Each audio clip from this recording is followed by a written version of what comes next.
জামালপুরে পুলমাথা এলাকায় থাকা একটি বেসরকারি রাইস মিলে তাতে আগুন লেগে যাওয়ার ঘটনায় চাঞ্চল্য। জামালপুরে রাইস মিলে বিশাল আগুন, দাও দাও করে আগুন ধরে যাওয়াকে কেন্দ্র করে রাইস মিলের ভিতরে থাকা সকল কর্মীরা ছুটে এসে আগুন নেভানোর চেষ্টা করে সাবমার্সিবলের জলের মাধ্যমে। ঘটনাস্থল থেকে দমকল বাহিনীকে খবর দেওয়া হয় মেমারির। কল বাহিনী আসার আগেই 30 মিনিটের চেষ্টায় আগুন নিয়ন্ত্রণে চলে আসে বলে জানিয়েছে ওই রাইস মিলের কর্মীরা।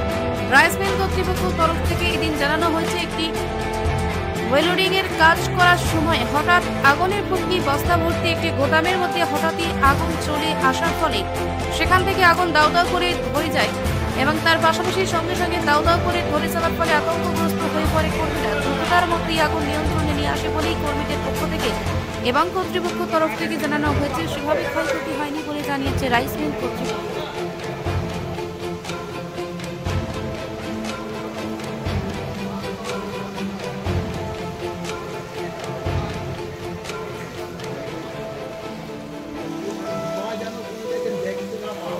ভালো করে ভেজাতে হবে।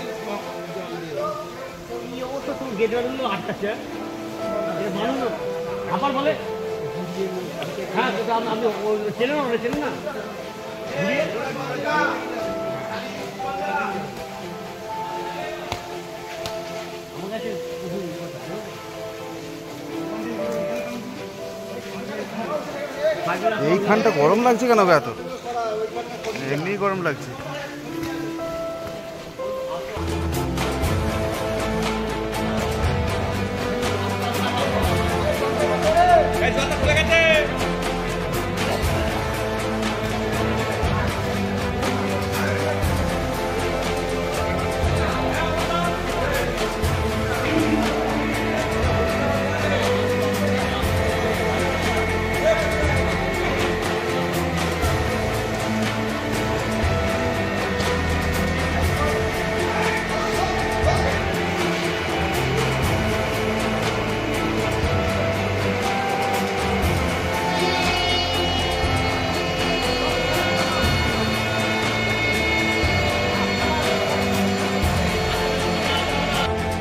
কোথায় এই জায়গাটা কোথায়?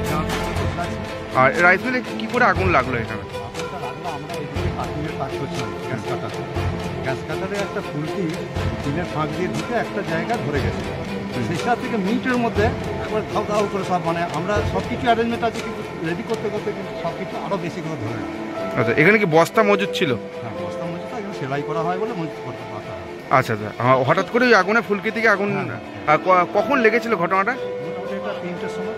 আচ্ছা, আর আগুন কি নিয়ন্ত্রণে এসে গেছে? হ্যাঁ, এখন আগুন মোটামুটি জল দিয়ে নিয়ন্ত্রণে এসেছে।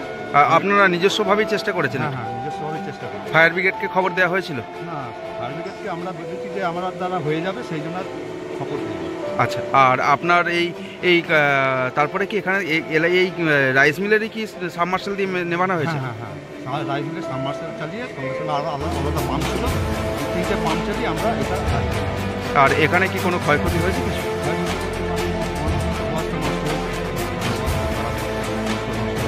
বস্তাগুলো পুরো পুড়ে গেছে, এখন আগুন নিয়ন্ত্রণে। আপনার নাম? এখানে কি কাজ করেন?